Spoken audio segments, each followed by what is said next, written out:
مجھے شادی کے نام سے ڈر لگتا تھا کیونکہ شادی کے نام پر جو وار لڑکیوں کے ساتھ کیا جاتا تھا وہ مجھے ڈراتا تھا۔ یہی وجہ تھی کہ میں شادی نہیں کرنا چاہتی تھی، لیکن میرے بہت انکار کرنے پر بھی میری شادی کر دی گئی تھی۔ میں اپنے کمرے میں بیٹھی بے تحاشا رو رہی تھی، حالانکہ آج میری شادی کی پہلی رات تھی اور آج اس رات ہر لڑکی بہت ارمان اور خواب سجا کر اپنے شوہر کے گھر آتی ہے، نئی زندگی میں نئی خوشیوں کے انتظار میں رہتی ہے۔ لیکن میں بے حد پریشان تھی۔ میں اس قدر پریشانی کا شکار تھی کہ شوہر کے آنے کا سوچ کر ہی میرا دل بری طرح سے کانپ رہا تھا۔ میرا جی چاہا کہ میں کہیں جا کر چھپ جاؤں جہاں میرا شوہر مجھے دیکھ نہ سکے۔ کاش کہ یہ سب کچھ میری آنکھوں سے غائب ہو جائے۔ وقت کسی بے لگام گھوڑے کی طرح بھاگ رہا تھا۔ بدحواسی کی وجہ سے میرے ہاتھ پاؤں ٹھنڈے ہو چکے تھے۔ ڈر کے مارے مجھے اپنا دم گھٹتا ہوا محسوس ہو رہا تھا کہ تبھی کمرے کا دروازہ کھلا اور میرا شوہر رفیق کمرے میں آیا۔ اسے دیکھ کر میری آنکھوں سے ٹپ ٹپ آنسو بہنے لگے۔ ڈر کے مارے میں نے اپنے دوپٹے کو اپنے ہاتھوں سے دبوچ لیا تھا۔ میں کس تکلیف سے گزر رہی تھی یہ میں ہی جانتی تھی۔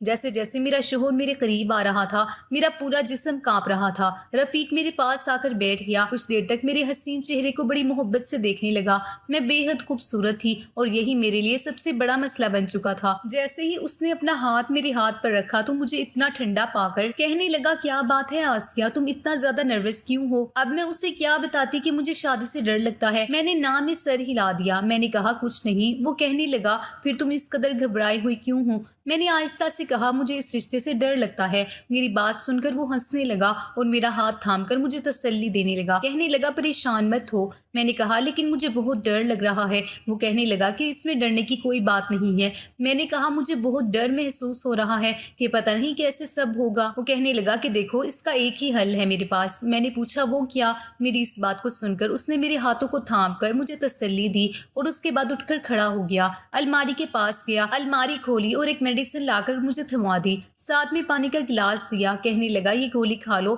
میں نے کہا، یہ کیسی دوا ہے؟ رفیق کہنے لگا، تمہاری تمام پریشانیوں کا حل اسی گولی میں ہے۔ رفیق کی بات کو میں سمجھ نہیں پا رہی تھی۔ میں سوچنے لگی، آخر میری پریشانیوں کا حل یہ گولی کیسے ہو سکتی ہے؟ ڈر اس قدر زیادہ تھا کہ میں کچھ بھی کرنے کو تیار تھی، اور جب رفیق نے یقین دلایا کہ یہ گولی کھانے کے بعد تمہارا سارا ڈر اور پریشانی ختم ہو جائے گی تو میں نے وہ گولی کھا لی۔ رفیق میرے قریب آنے لگا۔ اس نے میرے دونوں ہاتھوں کو تھام کر اپنے ہونٹوں پر لگایا تھا، مجھ سے اپنی محبت کا اظہار کرنے لگا، لیکن میں یوں تھی جیسے میرے جسم میں کبھی پیدا ہو چکی تھی۔ آہستہ آہستہ رفیق نے مجھے اپنی باہوں کے گھیرے میں بھر لیا تھا اور میں ڈر کے مارے اپنا آپ اس سے چھڑوانے لگی تھی، لیکن پھر میں نے محسوس کیا کہ جیسے میری آنکھوں میں سکون اترنے لگا تھا۔ آہستہ آہستہ نیند کی آغوش میں جانے لگی تھی۔ چاہ کر بھی میں خود کو چھڑا نہیں پا رہی تھی۔ کچھ ہی پل لگے تھے کہ میں گہری نیند میں جا چکی تھی۔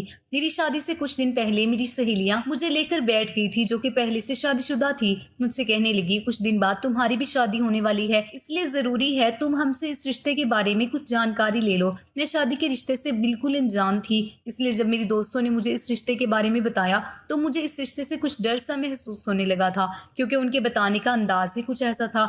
کہنے لگی، میاں اپنی بیوی پر شادی کی پہلی رات بالکل بھی ترس نہیں کھاتا، اور تم تو خیر مناؤ، تمہارا حسین روپ دیکھ کر تمہارا شوہر تو تمہارے ساتھ نہ جانے کیا۔ یہ کہہ کر وہ چپ ہو گئی اور مسکرانے لگی۔ میرا دل دھک دھک کرنے لگا۔ ان کی باتیں میرا دماغ اور میرا ہوش دونوں اڑا چکی تھی۔ شادی کی رات کا جو نقشہ میری سہیلیوں نے مجھے بتایا تھا، مجھے اب اس رات سے ڈر لگنے لگا تھا۔ جیسے جیسے میری شادی کے دن قریب ہو رہے تھے میرا دل چاہتا تھا کہ میں کہیں چھپ جاؤں، اس لیے شادی کی رات میں اپنے شوہر کے آنے پر بے حد ڈری اور گھبرائی ہوئی تھی۔ پتہ نہیں وہ میرے ساتھ کیا کرے گا، لیکن رفیق نے میری بات کو سن کر اسے سمجھنے کی کوشش کی تھی۔ اس نے شاید مجھے نیند کی گولی کھلائی تھی، جسے کھاتے ہی میں کچھ دیر میں سو چکی تھی۔ مجھے اپنی شادی کی رات بالکل بھی یاد نہ تھی۔ ہاں، اتنا احساس تھا کہ میرا شوہر مجھ سے اپنا حق وصول کر چکا تھا، لیکن سچ تو شاید اتنا بھیانک تھا کہ میری سوچ بھی اس تک نہیں پہنچ سکتی تھی، اور اس سچ سے میں ابھی تک انجان تھی جو بعد میں مجھ پر کھلنے والا تھا کہ شادی کی پہلی رات میرے ساتھ کیا ہوا تھا۔ خیر، جب میں صبح اٹھی تو میرا پورا جسم درد سے چور تھا۔ میں نے کروٹ بدلی تو میری کمر میں درد کی لہر سی اٹھنے لگی تھی اور میں درد سے کرا اٹھی تھی۔ میرے ساتھ لیٹا میرا شوہر فوراً سے اٹھ بیٹھا۔ کہنے لگا، کیا ہوا آسیہ؟ میں نے کہا، پتہ نہیں، میرا پورا جسم بہت بھاری ہو رہا ہے اور جسم میں درد بھی ہے۔ یاد کرنے کے باوجود مجھے یہ رات بالکل بھی یاد نہیں آ رہی تھی۔ سمجھ نہیں آ رہا کہ میں اپنے چکراتے سر کو پکڑوں یا پھر اپنی دکھتی کمر کو۔ میں نے بیڈ پر نظر دوڑائی تو میرے ہاتھ میں پہنی کانچ کی چوڑیاں ٹوٹ کر بیڈ پر بکھری پڑی تھی۔ میں نے مشکل سے اپنا تکیا بیڈ کے ساتھ لگایا اور ہاتھوں کو بیڈ پر رکھ کر مشکل سے اٹھ کر بیڈ پر بیٹھی تھی۔ میری بال کھلے ہوئے تھے اور میری بکھری حالت مجھے اس بات کا احساس دلا رہی تھی کہ میرے شوہر نے رات کو میرے ساتھ پیار محبت والا رویہ بالکل نہیں رکھا تھا۔ میں چاہ کر بھی اپنے درد کو برداشت نہیں کر پا رہی تھی اور اسی لیے درد کی تیزی کی وجہ سے میری آنکھوں سے آنسو بہنے لگے۔ مجھے یوں روتا دیکھ کر رفیق بھی اٹھ کر بیٹھ گیا۔ کہنے لگا، دیکھو یہ سب تو ہوتا ہی ہے، تمہیں اپنے آپ کو اس بات کا عادی بنا لینا چاہیے، اور ویسے بھی شادی کی پہلی رات تھی تو تمہیں زیادہ محسوس ہوگا، لیکن آہستہ آہستہ تمہیں اس بات کی عادت پڑ جائے گی۔ اور پھر جب بیوی خوبصورت ہو تو انسان کیسے اپنے جذبات پر قابو پا سکتا ہے؟ اور پھر تم رات کو بہت زیادہ ڈری ہوئی تھی۔ مجھے لگا کہ اگر میں نے تمہیں میڈیسن نہ دی اپنے قریب بھی آنے نہیں دو گی، اور میں اپنی یہ رات برباد نہیں کرنا چاہتا تھا۔ یہ کہہ کر وہ اٹھ کر واش روم میں چلا گیا، لیکن مجھے اپنا جسم اس قابل بھی نہیں لگ رہا تھا کہ میں اٹھ کر کھڑی ہو جاتی۔ رفیق گھر پر اکیلا رہتا تھا، اس کے ماں باپ زندہ نہیں تھے۔ پہلے تو میرے ماں باپ اس رشتے پر راضی نہیں تھے، کہنے لگے اکیلا لڑکا ہے، ہمیں تو ایسے رشتے سمجھ نہیں آتے۔ لیکن پھر میری ماں کہنے لگی کہ لڑکا اچھا خاصا کماتا ہے، اپنا گھر ہے، اب اگر اس کے ماں باپ زندہ نہیں ہیں تو اس میں اس کا کیا قصور ہے؟ آپ نے اچھی طرح چھان بین تو کرائی ہے، اس رشتے میں کسی نے کوئی برائی بھی یا کمی نہیں نکالی ہے، اچھا ہے میری بیٹی پر سسرال کا بوجھ نہیں ہوگا۔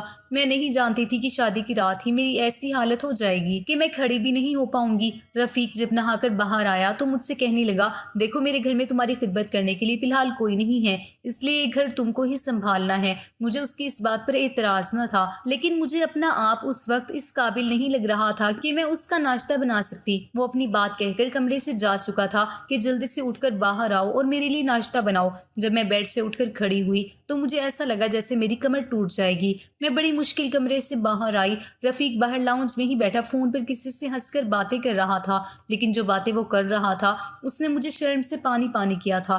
وہ گزری ہوئی رات کے پل نہ جانے کس کے ساتھ شیئر کر رہا تھا، وہ بھی بڑے ہی بے شرم انداز میں۔ مجھے رفیق کا اس طرح اپنی پرسنل باتیں کسی سے شیئر کرنا اچھا نہیں لگا تھا، لیکن میں پہلی رات کی دلہن تھی، اس طرح میں ابھی رفیق سے کچھ بھی نہیں کہہ سکتی تھی۔ میں نے سوچا میں رفیق کو بعد میں کہوں گی کہ اس طرح کی باتیں باہر نہ کریں۔ میں فوراً سے نظریں جھکائے کچن میں چلی گئی تھی۔ مشکل سے ہی میں نے اپنا اور رفیق کا ناشتہ بنایا تھا۔ ناشتے کے بیچ میں نے جھجکتے ہوئے رفیق سے یہ بات کہی تھی۔ میں نے کہا کہ رفیق میری کمر میں بہت درد ہے، اس لیے شاید آج رات میں آپ کو نہ دے سکوں، اور پلیز آپ بھی مجھے ڈسٹرب مت کرنا۔ رفیق اس وقت چائے پی رہا تھا۔ میری بات سن کر اس کا کپ ہونٹوں کے قریب جاتے جاتے رکا تھا۔ کہنے لگا، دیکھو میں تمہارے بہانے نہیں سن سکتا، مجھے ہر صورت جلد سے جلد اولاد چاہیے، اس لیے تو میں نے تم سے شادی کی ہے۔ اس کی بات سن کر میرا دل بے چین سا ہوا تھا۔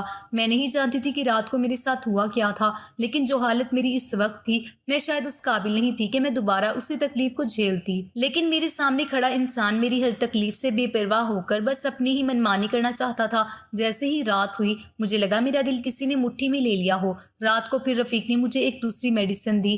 میں نے کہا مجھے نہیں کھانی۔ وہ کہنے لگا یہ نیند کی دوا نہیں ہے۔ میں نے کہا پھر یہ کس چیز کی دوا ہے؟ کہنے لگا یہ جلدی پریگننٹ ہو جانے کی دوا ہے۔ یہ سن کر میں کچھ دیر تو اس کی شکل دیکھتی رہ گئی کہ آخر اسے کس بات کی جلدی تھی۔ میری شادی کو کون سے 4-5 سال گزر چکے تھے، ابھی تو شادی کو 4 دن بھی نہیں گزرے تھے، اور نہ ہی میرے ساس سسر زندہ تھے جنہیں پوتا اور پوتی گود میں کھلانے کی جلدی تھی۔ آخر وہ مجھے اتنی جلدی پریگننٹ ہونے کی دوا کیوں دے رہا تھا؟ میں نے کہا رفیق ابھی اتنی جلدی کیا ہے، ابھی تو ہماری شادی کو کچھ ہی دن گزرے ہیں، آرام سے 2-4 سال بعد بچہ پلان کریں گے، ابھی تو خود ہی ہماری موج مستی کے دن ہیں۔ وہ کہنے لگا میں کچھ نہیں جانتا، شاید تمہیں اندازہ نہیں ہے مجھے کتنی جلدی ہے بچے کی، مجھے بچے بہت پسند ہیں، شادی سے پہلے مجھے بچوں کی خواہش تھی اور اسی لیے میں نے تم سے شادی کی تھی کہ جلد سے جلد شادی ہو اور میرے گھر میں ننھے منھے سے بچوں کی کھلکاریاں گونجیں۔ میں نہیں چاہتا کہ وقت برباد ہو کہ 1 سال پہلے میں یہ دیکھتا رہوں کہ تمہیں اولاد ہوتی ہے یا نہیں، اور پھر تمہیں اس کے بعد دوا کھلاؤں۔ یہ کہہ کر اس نے وہ میڈیسن میرے منہ میں ڈال دی اور پانی کا گلاس میرے ہاتھ میں تھما دیا۔ میں نے پانی پی کر وہ دوائی اپنے اندر اتار لی تھی، لیکن مجھے حیرت اس وقت ہوئی جب پچھلی رات والی بے ہوشی مجھ پر پھر سے چھانے لگی۔ اس وقت میرا دماغ اس قابل نہیں تھا کہ میں یہ بات سوچتی کہ اگر یہ دوسری دوا تھی تو مجھے نیند کیوں آ رہی تھی، مجھ پر کیوں اتنی بے ہوشی سوار ہو رہی تھی، اور پھر مجھے کچھ بھی ہوش نہیں رہا۔ میں دوبارہ سے نیند کی گہری وادیوں میں اتر چکی تھی۔ بے ہوشی کے عالم میں بھی مجھے اپنی سسکیاں اپنے کانوں میں سنائی دے رہی تھی۔ مجھے بہت زیادہ تکلیف محسوس ہو رہی تھی، درد کی اتنی تیزی تھی کہ گہری نیند کے باوجود میں رو رہی تھی۔ صبح میری آنکھ درد کی وجہ سے جلدی کھل گئی تھی۔ اس وقت میری کمر میں اتنا درد تھا کہ میں نے رفیق کو اٹھا دیا۔ میں نے کہا میری کمر میں بہت درد ہے، مجھ سے سہا نہیں جا رہا، خدا کے لیے مجھے ڈاکٹر کے پاس لے کر چلو۔ لیکن وہ جھجھلاہٹ سے کہنے لگا ابھی تو دن بھی نہیں چڑھا،